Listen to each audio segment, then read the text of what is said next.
जिंदा जब तक रहूंगा याद रखो तुम लोगों की नींदें हराम करके रखा हूं और हराम कर दूंगा। तुम्हारे पेट में दर्द होता है और दर्द पैदा करूंगा। किसी के बाप से नहीं डरने वाले हम। असदुद्दीन अवैसी सिर्फ अल्लाह से डरता और अल्लाह से डरता रहेगा। हुकूमत तुम्हारे पास होगी, हुकूमत खत्म होगी। हुकूमत फिरौन के पास भी थी, नमरूद के पास भी थी, यजीद के पास भी थी, किस किस के पास नहीं थी, सब खत्म हो गए। कि एक बीजेपी के एक उम्मीदवार हैं, महाराष्ट्र से आए तो यहां पर बोल रहे 15 मिनट 15 सेकंड हमको दे दो। अरे मोहतरमा, जाकर आप मोदी से कहो मैं तैयार हूं, मुकाम बताओ, मैं अपने अफराद खानदान के साथ आऊंगा अपनी औलाद को लेकर।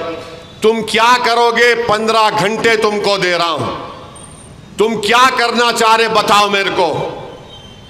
तुम क्या कर सकते? तुम अखलाक पीलू कान रकबर की तरह तुम वही सलूक कर सकते, या तुम मुख्तार या फिर जिसको गोली मार दी गई तुम वो कर सकते। तुम क्या करना चाह रहे? तुम वक्त बताओ मेरे को, मैं आने को तैयार हूं। मगर ये मत समझो कि तुम्हारी इन धमकियों से मैं डर जाने वाला हूं। मैं यकीनन तैयार हूं मौत के लिए।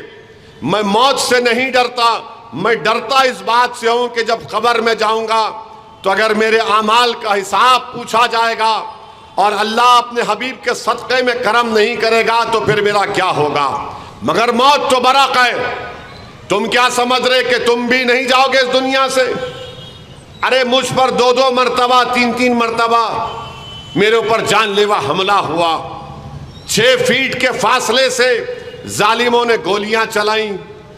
1999 में शहरान के पास मुझे पुलिस वालों ने मारा और पीटा और एक एडिशनल एसपी टास्क फोर्स का मुझ पर गोली चलाया। जेल को कई मरतबा जाकर आ चुका हूं। ऐसा कोई दिन नहीं जाता जो मुझे धमकी नहीं मिलती इंटरनेट के नंबरों से। और ये आकर बोलते कि 15 सेकंड, अरे लो ना 15 सेकंड, तुम बताओ कहां पे आऊं मैं। तुम ये समझ रहे कि तुम्हारे इन बातों से हम डर जाएंगे? तुम ये समझ रहे कि हमारे माँ बाप ने मुझे नहीं सिखाया? मैं जिम्मेदारी के साथ कह रहा हूं, जिस दिन ये लोग बोलेंगे उस मुकाम पर आ जाओ, मैं जाने को तैयार हूं। मैं अपनी माँ को और अपने मरहूम बाप को शर्मिंदा नहीं करूंगा हशर के मैदान में इंशाअल्लाह ताला। जिंदगी अल्लाह की दी हुई है, मौत आएगी, मौत बरक़ है। मौत जब आती है तो कोई फना नहीं होते। एक घर से दूसरे घर को मुंतकिल होना वो मौत है, उसको मौत बोलते हैं। फना तुम लोग हो जाओगे इंशाअल्लाह ताला, हम फना नहीं होंगे इंशाअल्लाह ताला। और क्या कर रही है पुलिस? ये कान में रुई है इन लोगों के कि 20 साल के एमपी को कोई आकर बोल रहा कि 15 मिनट 15 सेकंड दे दो हमको। क्या कर रही है तमाम जिम्मेदार लोग? अगर वो बात मैं बोलता तो क्या होता? अब तक तूफान मच जाता, टीवी पर शुरू हो जाता, पूरे कूद जाते कि देखो असदुद्दीन ओवैसी तशद्दुद की बात कर रहा है। मगर कोई बीजेपी का लीडर बोलता है तो सबके मुंह में दही जम जाती है। मगर सुनो मोदी, मैं आपसे कह रहा हूं, तुमसे कह रहा हूं, मौत से डरने वाले का नाम असदुद्दीन ओवैसी नहीं है। मैं मरने को तैयार हूं। मैं अपने कास के लिए, अपनी जमात के लिए, इस अवाम के लिए मैं मरने को तैयार हूं। जिंदा जब तक रहूंगा याद रखो तुम लोगों की नींदें हराम करके रखा हूं और हराम कर दूंगा। तुम्हारे पेट में दर्द होता है और दर्द पैदा करूंगा। और ये लोग जो मुझ पर इल्जाम लगाते बी टीम, अरे बोलते जाओ, भाड़ में जाए तुम। तुम्हारे कोई इल्जाम मुझ पर असर नहीं करते। मेरा हिसाब तो मेरा रब करेगा जो गफूर रहीम है, और मेरा रब अपने हबीब के सदक़े में मुझ पर करम करेगा। तुम समझ रहे कि तुम्हारे इल्जामात, अरे तुम होते कौन हो बोलने वाले बी टीम?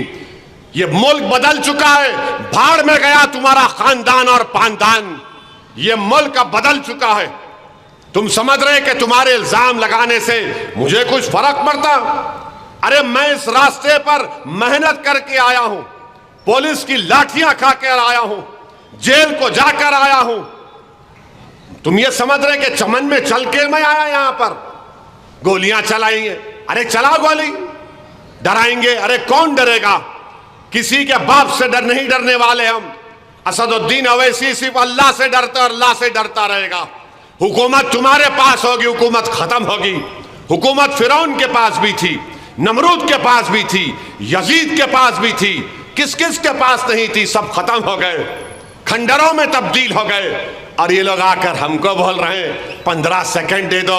अरे मोहतरमा, तुम्हारे सियासी लीडर से पूछ लो, तुम्हारा सियासी लीडर नरेंद्र मोदी है, पूछो उसको कहां पर आना, मैं आऊंगा। तुमको 15 सेकंड नहीं, तुमको 15 घंटे दूंगा, बताओ तुम क्या करोगे।